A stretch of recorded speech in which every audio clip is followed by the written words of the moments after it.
Et pour cette section d'octobre, 130 étaient inscrits, mais 121 sont admis, soit un taux de pourcentage de 95%. Bon, je dirais que moi, je suis déjà très satisfait, très content pour le travail abattu.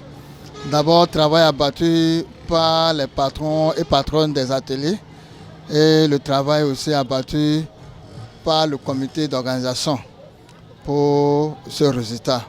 Je crois que ceci témoigne plutôt de l'engagement de chaque artisan pour le développement du secteur. Et je crois que c'est ce que je voudrais inviter les uns aux autres à mettre beaucoup plus de sérieux sur notre travail.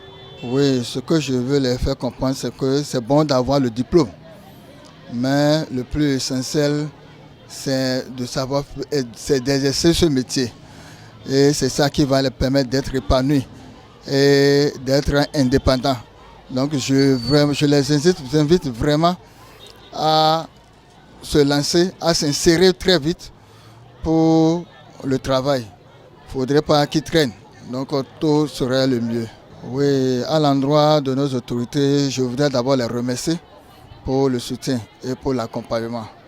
Mais je voudrais plus les inviter à nous appuyer, puisque s'ils voient le nombre que nous formons, le nombre d'apprentis que nous avons dans nos ateliers aujourd'hui, je crois que quand même urge pour que la mairie aussi essaie d'apporter sa main pour que les choses puissent vraiment avancer. Il ne faudrait pas toujours que nous restions au même stade, mais il faudrait qu'ils nous aident, que nous arrivions au moins à avoir un centre pour faire perfectionner plus nos apprenants. Aujourd'hui, comme vous le constatez, nous sommes à une cérémonie organisée par le collectif des artisans de la commune de Gouagounou. Et l'objet même de cette cérémonie, c'est la remise des parchemins, je dirais des diplômes, aux apprentis qui ont franchi leur durée de formation, qui sont au terme de leur durée de formation et qui ont réussi brillamment aux examens. Comme vous le savez, le tout ne se fait plus au hasard. À la fin de chaque cycle de formation, les apprentis sont regroupés et subissent un test. C'est à l'issue du test, à travers plusieurs phases, que cette cérémonie se tient. Donc aujourd'hui, le collectif a estimé que je suis une personnalité au niveau de la commune. Donc il faut que je vienne témoigner du travail qu'ils font et remercier les lauréats, remercier les formateurs et bénir ces parchemins qui seront bientôt remis, qui sont en train même d'être remis. Voilà pourquoi je suis. Nous ne pouvons que nous estimer heureux.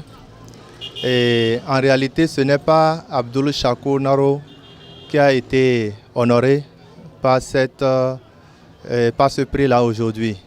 C'est tous ceux qui ont œuvré dans le secteur de l'artisanat. Je veux parler de la Chambre interdépartementale des métiers Bogo-Alibori, dont j'ai eu l'honneur d'être animateur pour le compte de cette commune de Gouagounou dans les années de 2014 à fin 2016. Donc c'est dans ce cadre-là que nous avons été appelés pour représenter la Chambre des métiers qui a œuvré dans le secteur de l'artisanat dans la commune de Gouagounou. Et mes impressions sont tout à fait bonnes. Je suis très heureux et je me sens très reconnaissant vis-à-vis du collectif qui a su que quelque chose a été fait pour eux et qui a reconnu que la Chambre des métiers que nous représentions entre-temps ici a œuvré pour le développement du secteur de l'artisanat. Je ne peux que remercier le président du collectif des artisans qui, ma foi, est en train de faire un gros effort, un effort louable qui mérite soutien et appui, qui est en train de faire un effort pour améliorer les conditions de travail des artisans, la qualité des prestations des artisans, mais aussi l'environnement même du secteur de l'artisanat dans la commune de Gouagounou. Je ne peux que l'encourager et lui souhaiter bon vent parce qu'il vient de prendre les rênes du collectif des artisans de la commune de Gouagounou. Donc voilà en quelque sorte mes mots, mes impressions.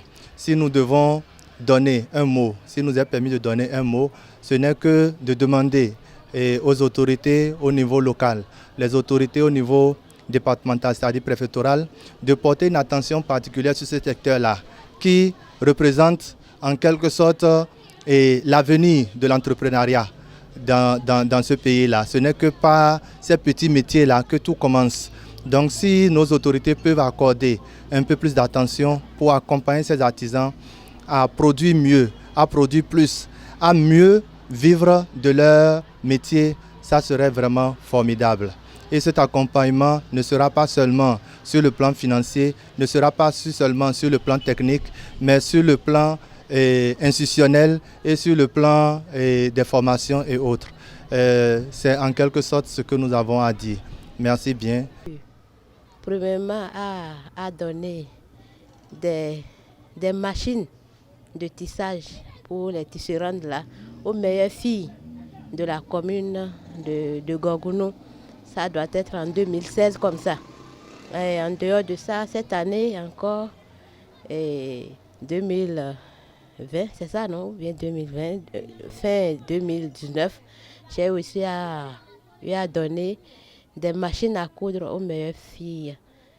Et cette fois-ci, couturières de toute la commune de Gorgounou au nombre de 9. Je suis femme et en tant que conseillère communale, je dois défendre les femmes.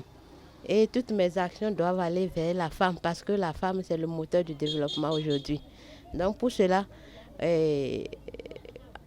on a, avec l'aide de l'UFEC ABC, qui est notre association des femmes élues conseillères du Bénin, donc on a l'opportunité souvent de rédiger des micro-projets et de compétir. Et à ce niveau, j'ai eu à gagner quelques micro-projets envers les femmes. Par exemple, j'ai eu à rédiger un micro-projet pour les femmes qui font du jardin à Bagou. Grâce à l'UFEC ABC, on a aussi à équiper des centres de santé. Toujours les centres de santé accueillent les femmes. Et là où se trouve la femme, ça là, c'est notre chemin de bataille. C'est notre problème que nous avons. Parce que si aujourd'hui, nous n'avions pas une seule femme qui soit représentée au sein du conseil communal, les micro-projets ne viendront plus à Gorgounou. Les micro-projets ne viendront plus. Nous n'allons plus avoir l'opportunité de concourir ces micro-projets parce que c'est destiné aux femmes conseillères. Et à ce niveau, ce que je vais prier aux filles qui sont en train d'être libérées et même aux patronnes, c'est de soutenir et de voter massivement les listes où se trouvent les femmes en bonne position. Il ne suffit pas d'avoir la femme. Si la femme est derrière, ça veut dire que cette liste-là ne serait pas favorable à la gente féminine. Ils vont observer les livres où se trouvent les femmes.